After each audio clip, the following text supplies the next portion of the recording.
This is group 20 and we'll be talking about Lobe compressor.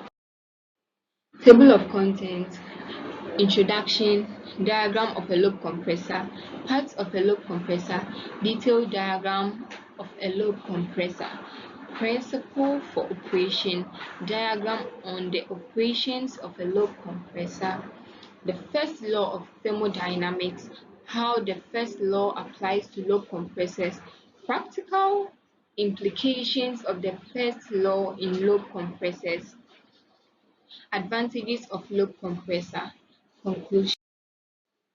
A lobe compressor is a type of positive displacement compressor that uses intermeshing rotor with lobes to compress air or gas.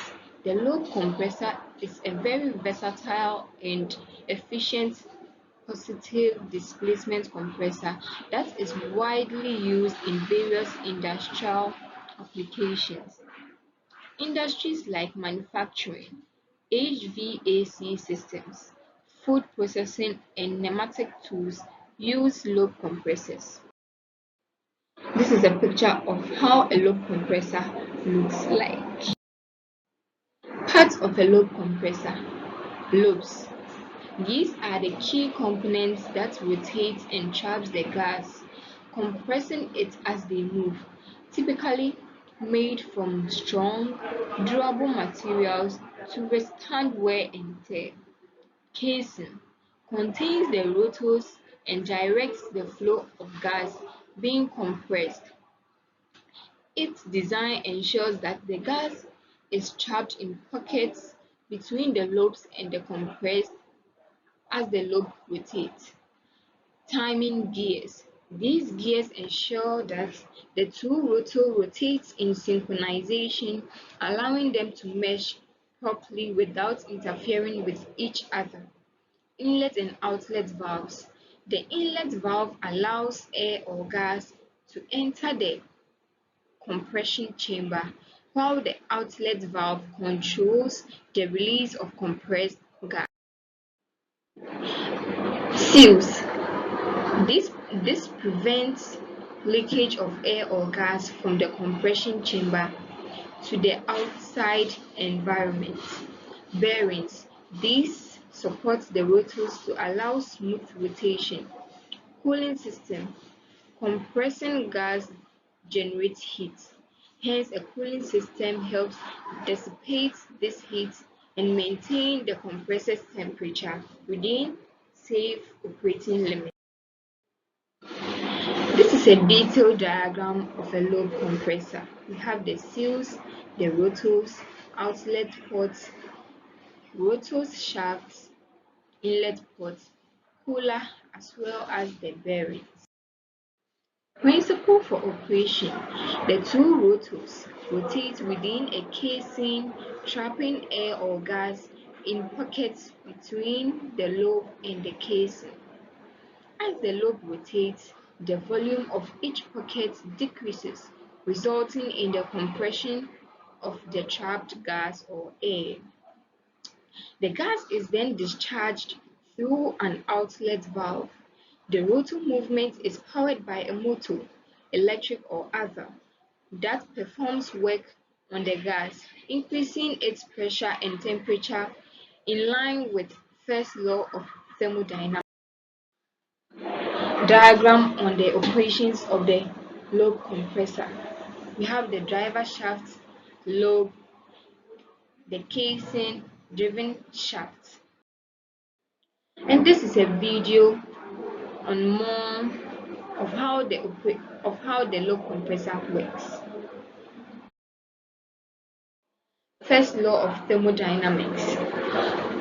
It states that energy cannot be created or destroyed. It can only be transformed from one form to another. And the formula is change in U, which is equal to Q minus W, where change in U is the change in internal energy. Q is equal to heat added to the system, and then W is the work done by the system. How the first law applies to lobe compressors. Work input, which is W. Mechanical work is done by the rotor, motors, engines, etc. to turn the lobes, which compresses the gas. We have heat generation, which is the Q.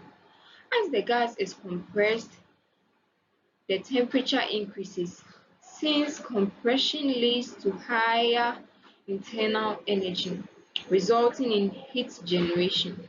In some cases, this heat dissipated through cooling systems or can be harnessed. Change in internal energy, which is the change in U.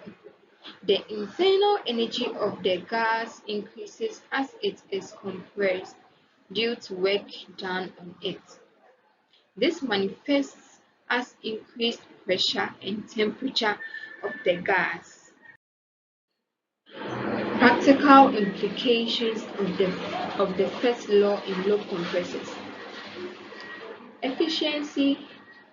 Energy efficiency of the compressor is linked to how well it converts mechanical work into useful compressed air or gas while minimizing heat losses. Energy losses. Some energy is lost to heat, which can affect the overall system efficiency and may require energy recovery solutions. Thermal management. High compression ratios can lead to significant heat generation. Proper, proper cooling methods, example, oil cooling or air cooling, are essential to prevent overheat. Practical applications of lobe compressors.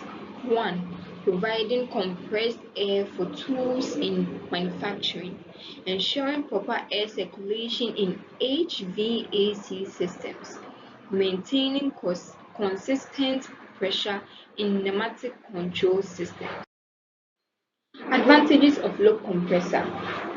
High reliability, simple design, high efficiency, compact and space-saving, low noise operation, oil-free compression in some models. Yes.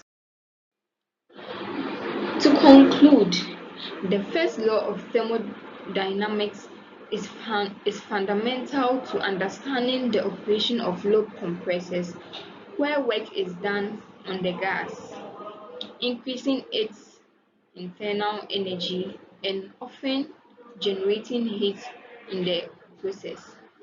Efficient design on compressors includes managing this energy conversion, especially through effective thermal management. Thank you.